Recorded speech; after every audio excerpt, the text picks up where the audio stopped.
El Rello on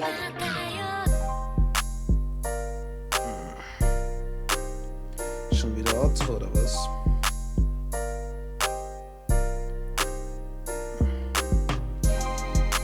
Was sagt ihr? Einer geht noch?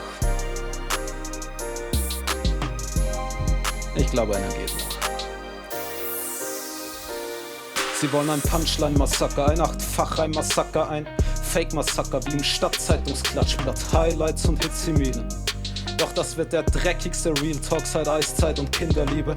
Also Schluss mit metaphorischen Reimketten, Gangsterflows und Vergleichspatterns, Technik, Strophen und Styletexten, selbstbezogenen Hypeflexen nun hin zur Retroform von den Mic-Sessions, als man noch echte Botschaften einrappte. Doch wenn man so eine Schwere abfeuert, sieht man bei den meisten nur eine herbe Enttäuschung. Party und alles vergessen, Werte von heute. Doch die Wahrheit durchdringt immer die Herzen der Leute. Die meisten meiner Family und Freunde sind die nur vereinzelt mal Rapper verfolgen. Sie wissen nichts von dem allseits umherziehenden Teufel. Also hört zu und ich erkläre es euch. Sie schwingen außer Reden, machen Aufrisse, hypen ihre Alben hoch. Sie probieren sich aus, neue Styles, wo weiß ich einmal ausprobieren heißt springen auf den Drill oder Autotune-Hype, als ob die Formel, die jahrelang Erfolg bringt bei Charts, was mit Probieren zu tun hat. Wen wollt ihr verarschen? Nein, klar, man muss erst hören, wie's ist. Wenn du Gesangsamateur einmal die Töne triffst, vielleicht passt dir auch Schief-Singen viel besser zu dir und du kannst besser die 230 Algorithmus-Tracks da beziehen. Wie direkt schon komisch, dass wenn man den Effekt abdreht, die Hooks wie von angeblichen Vollblut-MCs klingen, weil sie die auch hinballern, nach den Chart-Schemata. Denn damit Bass-Tracks knallen, müsste man ja was zu sagen haben. Doch wird man Standard-Street und Charttext nebeneinander halten, könnte keiner eins vom anderen unterscheiden. Nein, ihr habt Kredibilität, denkt eure Story, die ist echt mehr wert in diesem gottverdammten Pop-It-Business, wenn ihr nicht auf Partys, sondern Gothic-Samples rappt. Viele kommen aus gutem Haus, haben sich aus Dummheit Drogen zugesetzt.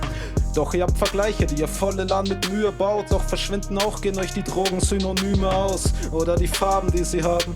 Oder keine Ahnung, woher ihr die scheißen Namen nehmt für den Quatsch. Ihr seid auf weißem Fly wie die Kunoichi Konan. Da müsst ihr Rotes in den Griff kriegen. Switch-Controller auf blauem verführt wie Piraten von Sirenen. Danach wird Braunes gedrückt wie beim Gartenstampfgerät. Tipp ich in 1 Minute eure Hip-Hop-Vergleichskunst. So eine Sinnesentgleisung, auch keine Hirnzellenleistung. Und die anderen Zimilen werden immer weniger geschätzt, weil die Leute merken, dass sie jede Redensart schon kennen. Kreativ, nein echt nicht, greift den Drang nach schnellem Geld nicht an.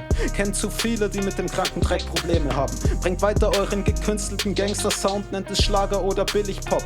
Doch lasst Rap daraus und seid euch im Klaren, dass man euch nur Pop nennt, weil Deutsch-Pop größtenteils auch Schrott ist. Glaubt nicht, ihr könntet ernsthaft konkurrieren mit Yoasobi, Sheeran, Ado, Rihanna, Aima, Dua Lipa, Yama oder Lisa. Das ist eine ganz andere Liga. Drum kopiert ihr auch und beitet einfach oder kauft die Lizenz und singt die Hooks dann 1:1 nach. Nicht als Coverversion, sondern Titeltrack-Hits und er ist besser als der Rest.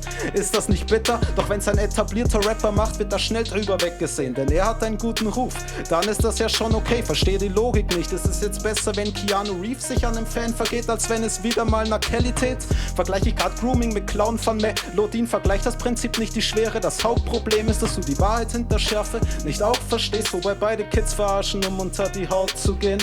Oder wollt ihr nicht, dass euer Held, euer Ein und Alles nicht perfekt ist, auch einen Makel hat? Nein, mein Star muss fehlerfrei sein, sonst gar nichts. Verzeiht Yoasobi, ich wusste nicht, wie recht ihr mit Idol hattet. Wobei ihr nicht wisst, was sie Backstage mit den Groupies anstellen. Sexfännchen nach Clubauftakten, Gangbangs in Staturaufnahmen. Werden nicht wieder Witz mit dem Smartphone gesichert, die mich eher an Chatrooms im Darknet erinnern. Und wieder gehen Skandale um mit Ghostwriter-Sound. Ich frag mich, wieso man für solche Texte Ghostwriter braucht. Das ist ein Text auf 3 Minuten, keine Hexerei. Wenn du so wenig Skills hast, wieso willst du Rapper sein? Klar geht ja auch um Flow.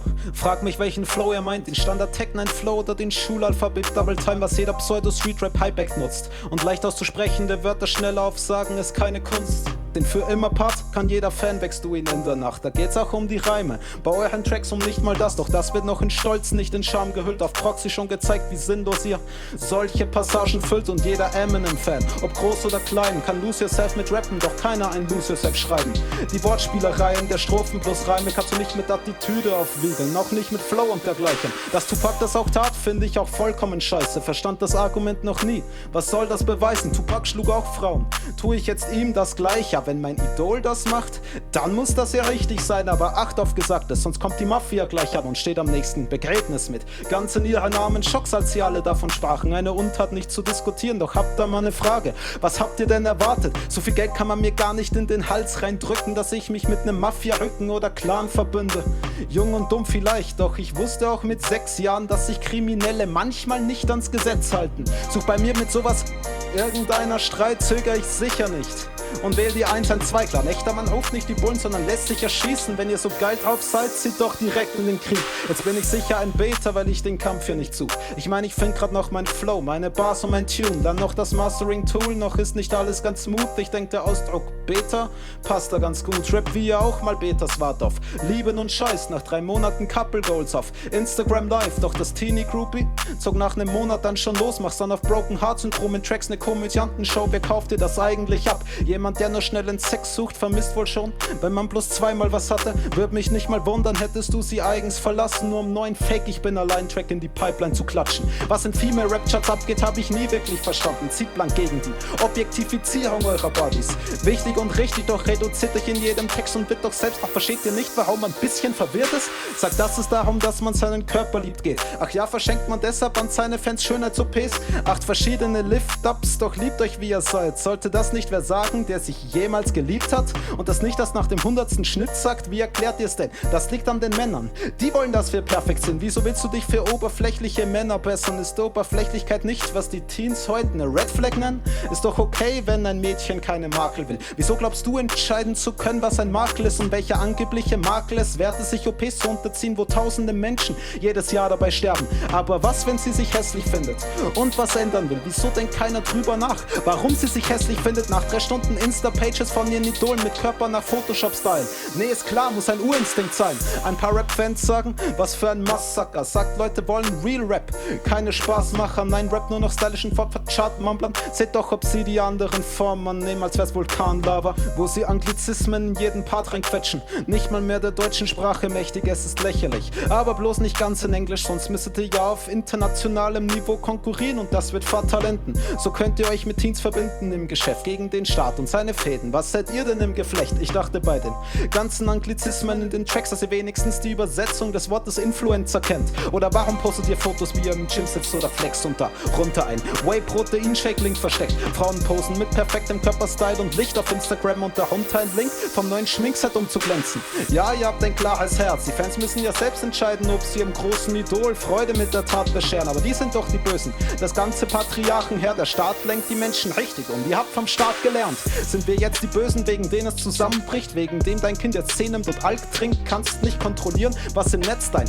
Babyboy anblickt, aber kannst beeinflussen, wie er das Gesehene wahrnimmt. Doch dafür müsste man Interesse für sein Kind aufbringen. Anderes sieht man für Kinder durch 3 Schichten schwimmen. Andere sogar auf dem Strich sich zwingen und der Schnösel kann nicht mal 5 Minuten recherchieren und sein Kind erklären, was Hip-Hop ist. Wieso sie sowas rappen, das kannst du nicht fragen. Dich hat nur immer gestört, dass sie es sagen. Meine Eltern haben wohl Superkräfte, denn ich hab als langjähriger Rap-Fan nicht mal Drogen genommen. Nicht mal Alkohol oder ne Fluppe. Bin da die Ausnahme, klar, jeder andere ballert 20 Gramm am für jeden Tag nur zum Wachwerden auf Arbeit, Achbahnen und 4 Nadeln im Arm. Oder viele tun nichts von dem, weil die Eltern sie nicht verwahrlosen lassen. Aber leid doch eurem Kleinkind, ein paar Scheine, das muss reichen zu. Neigung braucht es keine, denn Reichtum ist das einzig wahre als Kaufbar. Scheinlich keine Teile oder Weiße, sondern Teuerheit Augen, um das Alleinsein auszugleichen. Geht das schon unter die Würde, hat das Sperrfeuer jetzt euren Stolz und eure Ehre verletzt? Das tut mir wahnsinnig leid, wollt ihr Mitleid für Verlust der Anerkennung des Plebs oder Loyalität? Weil ich die Fälle auch kenn.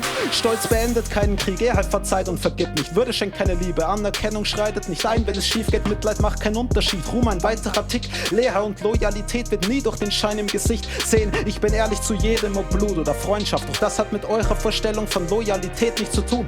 Ich stehe hinter ihm, egal was ist. Solltest du aber nicht, wenn man Scheiße baut, dann braucht man einen, der einen in die Mangel nimmt.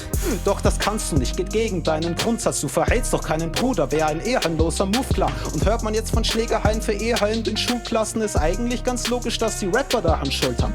Oder noch besser, die Ausländer, das Kanalienvolk. Wegen denen fürchten sich ja jeden Tag am Heimweg Leute. Wir haben fast 1 Million Anzeigen Anzeigen weniger seit 93. Ich frag mich, was ihr eigentlich wollt. Speziell in Anbetracht der Tatsache, dass man vor allem Vergewaltigung halt häufiger anzeigt, wenn Dunkelziffern deutlich höher seien. Und dass seit 2001 jedes Jahr weniger Leute durch Terroranschläge starben als noch in den 80er Jahren. Ist kaum zu fassen. Ich sehe doch jeden Tag auf Social einen. Damals sah man Leute nicht jeden Tag auf Gossip geiern. Die Wahrheit ist fies, nur weil man über mehr Anzeigen schreibt, heißt es nicht, dass es mehr Anzeigen gibt. Dann ist LGBTQ, zwingen Glauben meinem Kind auf. Machen sie homosexuell, da werden Gauner draus, vertrau. Wenn man das so leicht umpolen kann, wieso machst du das nicht auch? Was, hast du den Zauberspruch nicht drauf? Was interessiert's dich, welche Geschlechter es im Schlafzimmer treiben? Kriegst du bei zwei Männern beim Spannen kein Steifen? Und wenn mich einer anspricht, sag nein. Oder glaubst du, dass jeder abgewiesene Schwule zur Vergewaltigung neigt? Dann sind es die Kriegsspiele, die unsere Kids zu Schurken machen. Weswegen es bei Schießereien in Schulen kracht. Das macht nicht das Umfeld, sagst du, wenn die Amis mit gleichen Verkaufszahlen wie China die 110-fache Quote haben, dann sind es die Juden, klar. Ihr wisst Bescheid, ich nicht. Ihr seid toll informiert und wisst, dass sie der Deibel sind. Seid ihr es sogar so gut, dass der Großteil von euch nicht mal weiß, dass eine Bar Mitzwa nicht die Beschneidung ist? Reduziert die Juden auf die Rothschild-Dynastie und die Muslime auf paar Bombenlegerteams. Die Logik ist zum Schießen bei paar Millionen Army-Millionären, frage ich mich, wieso es dort Probleme mit Obdachlosen gibt. Wargames-Rapper, LGBT, Ausländer, Juden, klar, alle davon sind schuld. Welch ein trauriger Fluch. Ihr wollt nur Ausreden suchen, geht von dem Leben, das sich immer einen Dreck interessiert hat, die Laufbahn zugrunde. Denkt jetzt nicht, ich weiß nicht, wie die Hölle lacht und dass ich noch nie hinein sein des Bösen tragt. Beste Freundin, Borderline, Streit mit Freund, keine Lösung da, Polizeianruf, Suizidverdacht, 12 Uhr nachts. Doch das willst du nicht hören. Du willst nichts echt lernen, willst nur den Bestätiger, der das, was du denkst, lehrt, dass der andere schlecht fährt. Denn einzusehen, dass man falsch liegt, tut weh. Und sich weh zu tun, ist ja kein Selfcare. Grad Religion, was jucken dich Glauben von anderen? Bin selbst ungläubig, einer, der das Vertrauen nicht schafft. Respektiere jeden, der dieses aufbringen kann.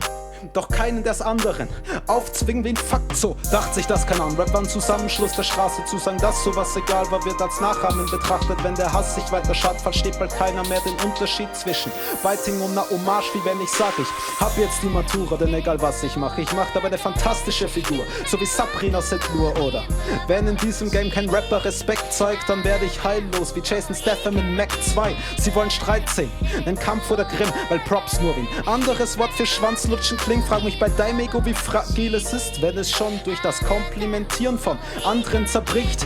Wie hinfort, sowas kommt wohl dabei raus, wenn man statt es verwahrlosen zu lassen, sein Kind zu viel umsorgt. Ihr baut euer Kind aus feinster Keramik, doch verblüfft, dann zerbricht es nach einem einzigen Schlag. Stattdessen reden Max und Kids bei allen Themen mit. Ja, man weiß, was ihr meint, aber bei Politik wird's lächerlich. Euer Denken ist dabei vollkommen beschränkt. Die Grünen links, AfD rechts. Und wo ist der Rest? Was bedeutet denn rechts? Wie sieht die UNO den Menschen? Was sind Pfeiler der Politik? Was muss man oben besprechen? Wird man das vor der Wahl mit einem Idiotentest checken? Würdet ihr einhaken von 20 korrekter setzen?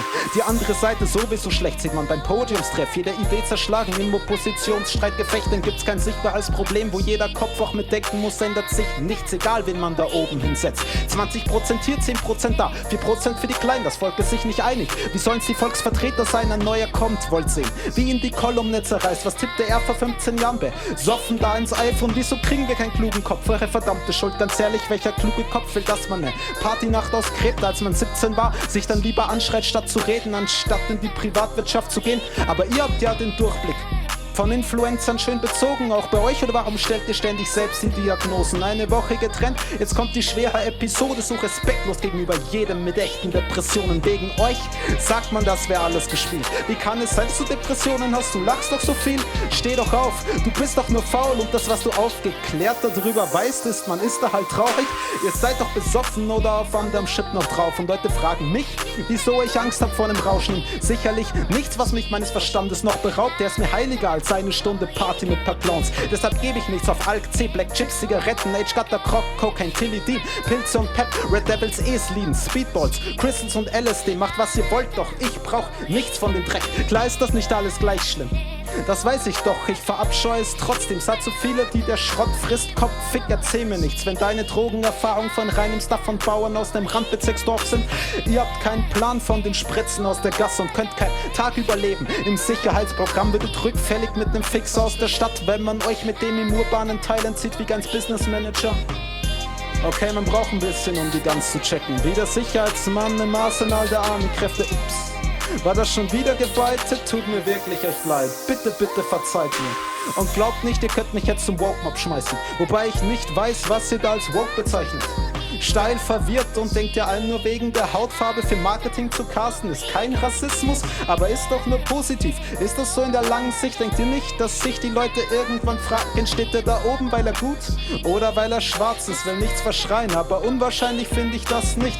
Schluss mit Spekulation, kein Verschwörungsquatsch als Wutmache. Rap ist real, kein Hören sagen. Will das nicht kaputt machen, gab zur Covid-Zeit zu viele von den Schmutzlappen, die selbst Ärzte attackieren, die nur ihren Job machen, selbst bei innenpolitischen Aufgabenstellen arbeiten die non-medizinisch, wie bei Stiftshospizien, Aufnahmeplätzen, wie bei Cash aus Immobilien, Kaufmann-Geschäften für Untergrundschuppen, wie bei Fischfossilien, Ausgrabestätten. Wollte die Punches doch sein lassen.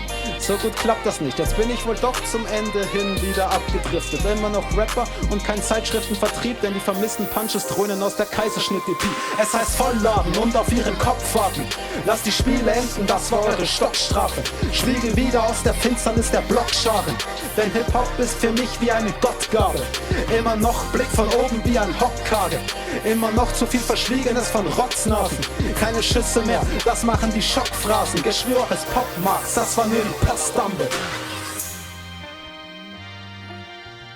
Das wollte ich nur eben nochmal anmerken. Shoutouts to my man Arello Beats. Thanks for this crazy beat. Rest in peace, Nuchabes. Und wir hören uns.